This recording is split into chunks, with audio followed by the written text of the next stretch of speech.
Kryeministri Edi Rama nga Parlamenti Izraelit Knesset bëri thirrje për paqe mes palestinezëve dhe izraelitëve, duke theksuar dhe rëndësinë e bordit të paqes për Gazën.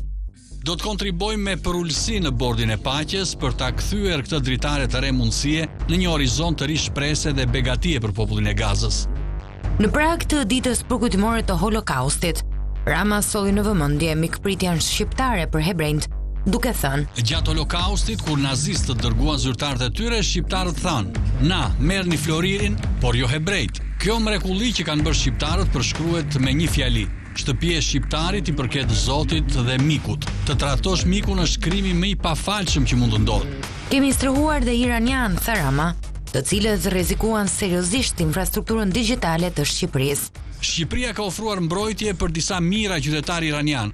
Nuk ishte pa rrezik për ne dhe nuk është as sot. Shqipëria psoi një sulm masiv kibernetik të drejtuar nga Irani që synonte shkatrimin e gjithë infrastrukturës sonë publike digjitale. Ne i rezistuam, por ne i dham personelit ambasadës iraniane 24 orë kohë për të lënë vendin dhe këputëm edhe fijen krejt të hollë të lidhjes që kishim me ta. Më herët, kryeministri Rama u takua me Benjamin Netanyahun dhe vizitoi Nova Site, vendin e ngjarjes së 7 tetorit. Teksa zhvillimet e fundit gjeopolitike po tregojnë se paqja nuk duhet të merret e mirëqen, në cilën anë të historisë renditet Shqipëria.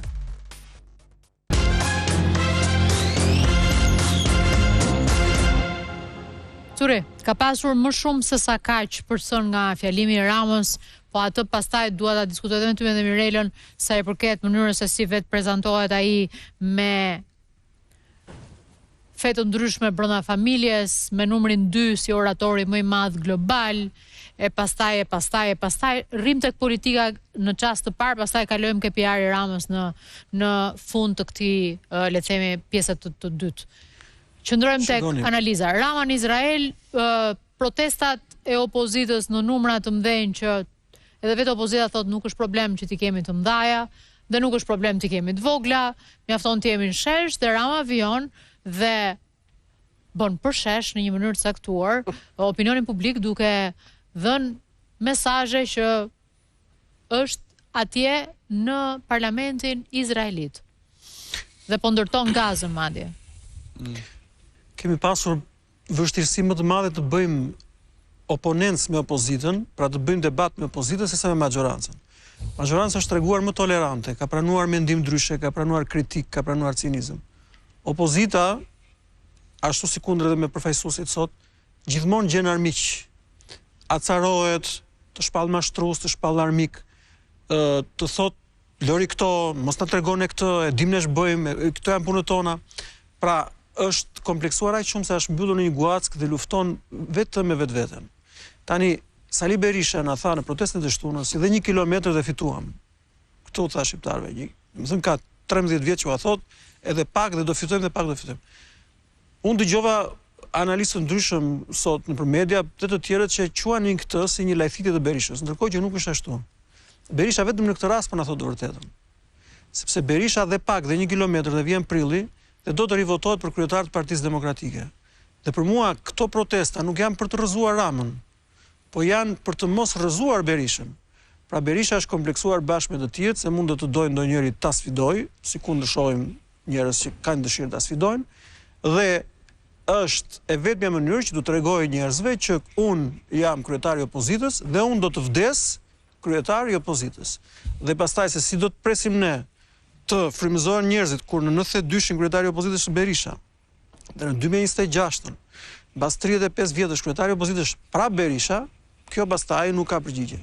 Pra, e vetmja fitore për Berishën është të rivotohet sërish kryetari i opozitës dhe i Partisë Demokratike. Dhe aq keq e ka zënë kjo frikë, sa që ne dim që këto po pastrojnë dhe listat, po i verifikojnë, po shohin sa antar janë aktiv, sa janë pasiv, sa duan të ikin, sa duan të vinë, pra po shikojnë sa janë berishistë që t'i mbajnë në lista dhe sa nuk janë berishistë që t'i heqin nga lista në mënyrë që zgjedhjet të jenë të pastra në favor të Sali Berishës. Kjo përsa i përket protesta, për mua kaq është protesta, është le të mbajmë Sali Berishën sepse i duhet atij të jetë kryetari i opozitës. E dyta, Edi Rama në Izrael.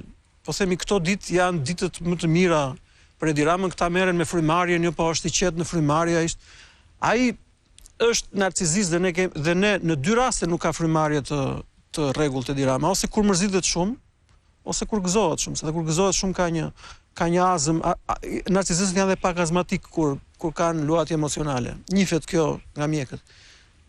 E quajti Netanyahu sot miku i Edi. Tani në qoftë se ne nuk e dim që dy persona janë sot personat që realisht udhëheqin botën, pra Trumpi në Amerikë dhe Netanyahu në Izrael, me anë të lobeve, të çfarë të doni ju, të interesave të bizneseve, fuqia atje është. Ta thonë tani, po pse shoqëroi ky vajzën këtu, pra bëjnë qesharak në argument dhe si ishte Kariga Bosha atje. Po sepse sot politika është personale, është familjare, pra është më e rëndësishme ti jesh me vajzën e Trumpit në Tiranë, sesa ti jesh bashkë me Trumpin dhe të firmosësh. Ma kjo është e rrezikshme, mos mendoni se i bëni ndonjë nder as Ramës as Trumpit me këtë, domethënë tezë kaq e rrezikshme kjo dhe kaq e papërgjegjshme se mendoni se dhe Shtetet e Bashkuara janë republikë bananesh që po të njofësh një afër Ramës, shko se bën atë, merr atë punën aty te Akshi se një afër Ramës. Është budallëk me brirë, të mendosh që Shtetet e Bashkuara ku ka ligje të qarta që ndajnë pozicionin më të lartë politikë në Shtetet e Bashkuara, me biznesin që bën e bia e vetë, ka ligje krejtësisht të qarta dhe përgjegjësi penale në qoftë se dy gjërat bashkohen, jo si në katundin ton, artikulimi kësaj teze nga ky i papërgjegjshmi këtu në radhë të parë dhe enfatizimi kësaj teze nga ju në radhë të dytë, nuk i bën ndonjë nder as këtij zotërisë, që mund të thirret në ndonjë investigim nga Kongresi ta pyesin, ore çfarë influencë pas ka babai në biznesin e vajzës, si dhe për bësh shkak për impeachment, eventualisht për presidentin e Shtetit Bashkuar. Është tezë absolutisht e papërgjegjshme.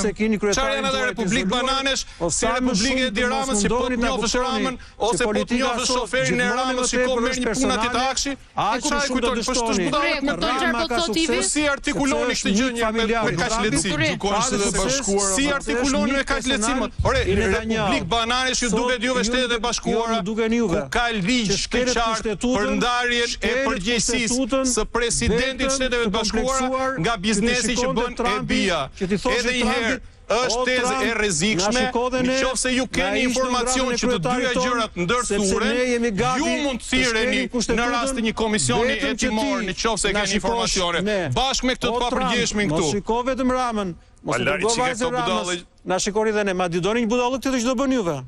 Po jo, mjaftojnë ato shteti deri tani se do bëni të tjera ajo. I artikulon me kaq papërgjegjshmëri, sa duket sikur po zbulon ujin e nxehtë. Po artikulon një tezë të rrezikshme zotëri. Një tezë të rrezikshme vetëm për të bërë sensacion. Për të treguar Trumpit që jeni trumpist, shkoni dhe shkelni. Po jo, mos kemi nevojën e të treguar. Madje do vite një ligj tjetër në parlament. Ai i Sazanit, të Ivankës. Dhe ju do shkoni ta votoni përpara Ramës dhe atë. Me të njëjtin kompleks që ne jemi më amerikanë, aftësitë e orakullit ruaj për ndonjë moment tjetër, jep përgjigje për këtë që thash. Ke ndonjë informacion që në Shtetet e Bashkuara demokracinë më të konsoliduar përzihet pushteti politik i babait me biznesin e të bijës? Ke ndonjë informacion për këtë? Çështjeve gjeopolitike ku siguria hyn.